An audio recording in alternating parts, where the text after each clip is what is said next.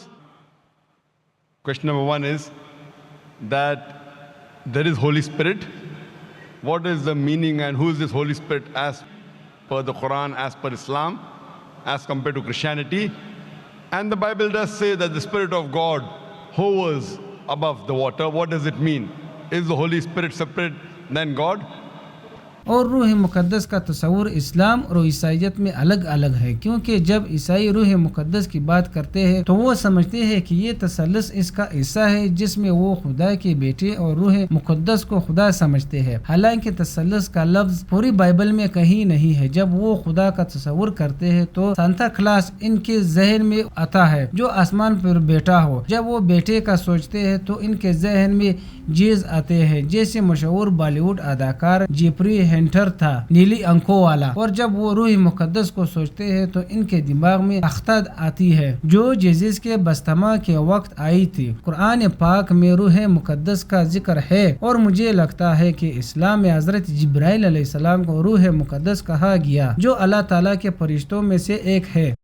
ان کا یہ کام تھا کہ حضرت محمد صلی اللہ علیہ وآلہ وسلم تک وحی پہنچانا۔ تو اگر آپ سائنس میں کہیں کہ روح مقدس ہے تو ہمیں کوئی مسئلہ نہیں، مگر وہ خدا نہیں ہے، اور خدا اور روح مقدس الگ سا ہے۔ حضرت جبرائیل علیہ السلام اور خدا الگ الگ ہے۔ تصدیق چرچ کی تعلیمات ہے، اور بائبل میں تثلث کا ذکر نہیں، مگر قرآن پاک میں تثلث کا ذکر 2 مرتبہ سورہ نساء میں لکھا ہے کہ اہل کتاب تم اپنے دین میں حد سے نہ نکلو اور حق کی بات کے علاوہ اللہ کی شان میں کچھ نہ کہو۔ بے شک مریم کا بیٹا مسیح عیسیٰ علیہ السلام اللہ کا رسول ہے اور اللہ کا ایک کلمہ ہے، جیسے اللہ نے مریم تک پہنچایا، اور اللہ کی طرف سے ایک جان ہے۔ تو اللہ پر ایمان لاؤ اور اس کے سب رسولوں پر، نہ کہو کہ خدا 3 ہے، اس بات کو چھوڑ دو تو تمہارے لیے بہتر ہوگا۔ بے شک اللہ پاک اکیلا ہے، معبود ہے اور پاک ہے، جو کچھ آسمانوں میں ہے اور جو کچھ زمین میں ہے، اور اللہ کارساز کافی ہے۔ بائبل میں ایک جگہ پر تثلث کا نام لیا گیا، مگر اس کو عیسائی اسکالرز نے کرپشن قرار دے کر بائبل سے نکال پھینکا۔ انہوں نے کہا کہ بائبل کی اصلی بات نہیں، اس کو بعد میں شامل کیا گیا۔ The word Trinity doesn't exist anywhere in the Bible. But if you read the Quran, the Trinity is mentioned twice in the Quran. In Surah Nisa, chapter number 4, verse number 171, where it says, وَلَا تَقُولُوا ثَلَاثَةً. Don't say Trinity. إِنْ تَوْ خَيْرٌ لَكُمْ. This has stopped, it's better for you. So Quran says, وَلَا تَقُولُوا ثَلَاثَةً, don't say Trinity. And the same message is repeated in Surah Ma'idah, chapter number 5, verse number 73. It says, لَقَدْ كَفَّرَ الَّذِينَ قَالُوا, they are doing kufr, those who say that God is three in one. So the word Trinity appears in the Quran twice, and both the places it says it is wrong to use the word Trinity. And in the Quran, it is mentioned that don't say Trinity, but the word Trinity doesn't exist in the Bible. The closest verse to Trinity in the Bible is the first epistle of John, chapter number 5, verse number 7, which says, for there are three that bear record in heaven, the Father, the Son, and the Holy Spirit. And these three are one. So this verse, if you read the Revised Standard Version of the Bible, revised by Thayru scholars of the highest eminence, Christian scholars, they say that this verse of first epistle of John, chapter number 5, verse number 7, is an interpolation, is a fabrication, is a concoction, and they've thrown this verse out of the Bible. So the verse in the Bible that was not talking directly about Trinity, but the closest to Trinity, is thrown out by the scholars of Christianity as a fabrication, as a concoction. So but naturally the Spirit and Almighty God, they're two different entities, they're not the same. And ناظرین، یہاں پر اس خاتون کے دو سوال کے جوابات doctor Zakir Naik بغیر سانس لیے دے چکے تھے۔ اس خاتون نے اپنا تیسرا سوال رکھا اور پوچھا کہ تمام پیغمبر اللہ سے بات کرتے تھے، تمام انسان تو اللہ سے بات نہیں کر سکتے، تو میرا سوال ہے کہ ان پیغمبروں کو کیا ایسی طاقت ملی تھی جس کے بلبوتے پر وہ خدا سے بات کر لیتے تھے؟ کوئی ایسا وسیلہ ان کے پاس تھا جو اللہ سے رابطے میں مدد دیتا تھا؟ that answers the question, sister. Yes, brother. I would like to know your other two questions. Yeah, my third question is, which is related to Holy Spirit only. All the prophets, all the man of God, like Prophet Abraham, Prophet Isaac, and Prophet Moses, peace be upon them, all the prophets, they used to intercede with Allah. They used to interact with Allah. So to interact with Allah, because they are all the chosen ones, they must be gifted by some strength. It might be the grace of God. So it is a power. There is that some power so that they are able to interact with Allah. So what is that power? So what is my understanding? What was my understanding all these days was, with the help of Holy Spirit, all the prophets were interceding with Allah. Is that true? Sister asked the question that the messengers of Allah subhanahu wa ta'ala intercede with Almighty God. Then she said interaction with Almighty God. Sister, the English word intercede and interaction are two different things. So is your question intercede or interaction? Intercedes. Intercede means that someone intercedes on somebody else's behalf. Someone intercedes on somebody else's behalf. Now this you have to realize that when you speak to Allah subhanahu wa ta'ala, Allah subhanahu wa ta'ala does not need anyone to intercede. The Quran says in Surah Ghafir, chapter number 40, verse number 60, you ask me and I will answer your prayer. Allah subhanahu wa ta'ala does not require anyone to intercede with him. Why? And people give the example that, when you go in a court of law, when you're presenting your case to the judge, you hire lawyers. So like that, the messengers of God are our lawyers. This is okay and logical for a judge who is a human being, because the judge does not know who is the criminal, who is the robber. So the lawyer helps the judge to understand who is a criminal, who is a robber, who is not. But Allah subhanahu wa ta'ala has ilm-e ghaib. He does not require anyone to prove to him who is good, who is bad. So it is wrong to say intercede. Yes, someone can pray. A messenger can pray for other human beings. And Allah says in the Quran that Allah subhanahu wa ta'ala does not require any intercession except who He wills on the Day of Judgment. So on the Day of Judgment, Allah says He will give permission to certain people to intercede.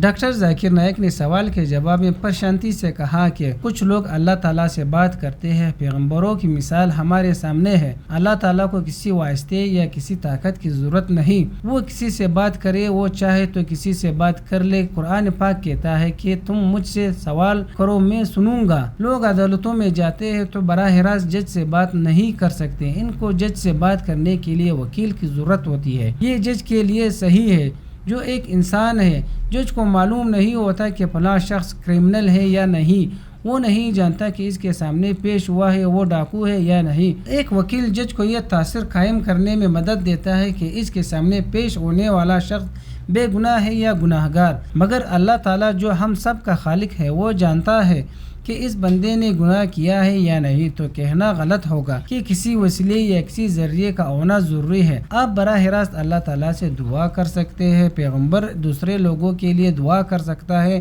قرآن پاک میں اللہ تعالیٰ نے فرمایا کہ وہ قیامت کے لیے جن کی چاہے گا شفاعت قبول کرے گا۔ اپنی امت کے لیے دعا، اگر ہم بطور امتی ایک پیغمبر کو وسیلہ بنا کر خدا سے دعا کرے تو وہ غلط ہوگا۔ بہت سے انسان یہی کرتے ہیں، وہ انسانوں کو وسیلہ بنا کر یہ کہتے ہیں کہ دعا کرتے ہیں کہ یہ لوگ اللہ تعالیٰ کے زیادہ قریب ہے، لہٰذا اگر ہم اس کے ذریعے دعا کریں گے تو اللہ تعالیٰ ہماری دعا قبول کرے گا۔ یہ غلط ہے، ہمیں براہ راست دعا کرنی چاہیے۔ پیغمبروں کے پاس خصوصی طاقت تھی کہ وہ اللہ تعالیٰ سے بات کرتے تھے، اور یہ طاقت اللہ تعالیٰ کی دی ہوئی تھی۔ خدا انسانوں میں سے ایک انسان کو منتخب کرتا ہے تاکہ وہ دوسروں تک اس کا پیغام پہنچائے، یہ منتخب کردہ والے لوگ پیغمبر کہلاتے ہیں۔ ناظرین، ڈاکٹر ذاکر نائک نے اس خاتون کا قبول اسلام کے لیے 3 شرائط پوری کر دی، اور اب صرف ایک ہی باقی بچی تھی، یعنی 4 میں سے 3 سوالوں کے جواب دے دیے، اور اب صرف چوتھا اور آخری سوال ہی باقی تھا۔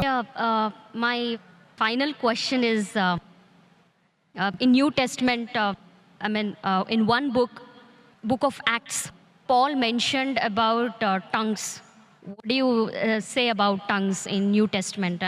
According to Islam, is that it's totally eliminated, it's not there, or the gift of tongues existed at that time? Sister asked a question that Paul said about tongues. If you give me the reference, I'll be in a better position. There are many things mentioned in the Bible about tongues. There are many verses in the Quran which speaks about tongue. If you give me the reference what you're talking about, I'll be in a better position to reply to you. But generally, there are many statements in the Bible talking about tongues. And also says, if you read the Gospel of Mark, it says that anyone who is a believer, he will be able to understand foreign tongues and speak foreign tongues. That means if you are a believer in God, then you can understand foreign languages and you can speak foreign languages. So that's what I did when I had a debate with Dr. William Campbell. I gave him a 100-rupee note. And the Indian 100-rupee note, as you may be aware, since we have got 22 official languages, I read in English 100 rupees, Hindi says 100 rupiah. I asked him to read the other 20 languages, if he's a believer, and he could not. There are many references in the Quran talking about tongues. If you read the Quran says in Surah Rum, chapter number 30, verse number 22, that Allah subhanahu wa ta'ala has created the human beings in different colors and tongues so that you should recognize each other. Doctor Zakir Naik نے بتایا کہ عام طور پر Bible میں بہت سی ایسی آیات ہیں جن میں زبان کا ذکر ملتا ہے، اور اگر آپ کو گوسپل آف مارک پڑھے تو اس میں لکھا ہے کہ جو کوئی بھی ایمان رکھتا ہوگا وہ غیر ملکی زبان بول اور سمجھ سکتا ہوگا۔ میں نے اس آیات کو لے کر ڈاکٹر ویلیم کے عمل کے ساتھ مواصلہ کیا تو یہ ساری دنیا کا سب سے بڑا عالم ہے۔ میں نے اس کو 100 کا نوٹ دیا، 100 روپے، اور ہندی میں 100 روپے کہہ دیتا ہوں، باقی بھی زبانوں میں آپ مجھے 100 روپے کہہ کر دکھائیے، اور وہ یہ نہیں کر سکا۔ ڈاکٹر ذاکر نائک نے بتایا کہ قرآن پاک میں بہت سے حوالے ہیں جہاں زبان کے بارے میں لکھا ہے۔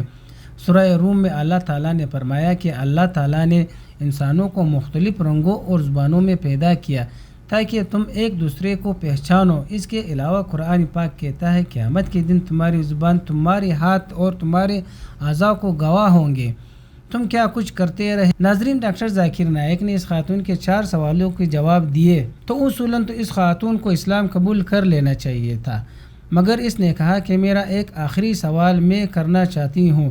میرے ایک دوست نے بتایا کہ مجھے قرآن کو سمجھنے کے لیے پرانے عہد نامے کو گنگا لینا پڑے گا، پھر تو اس کو صحیح طریقے سے سمجھو۔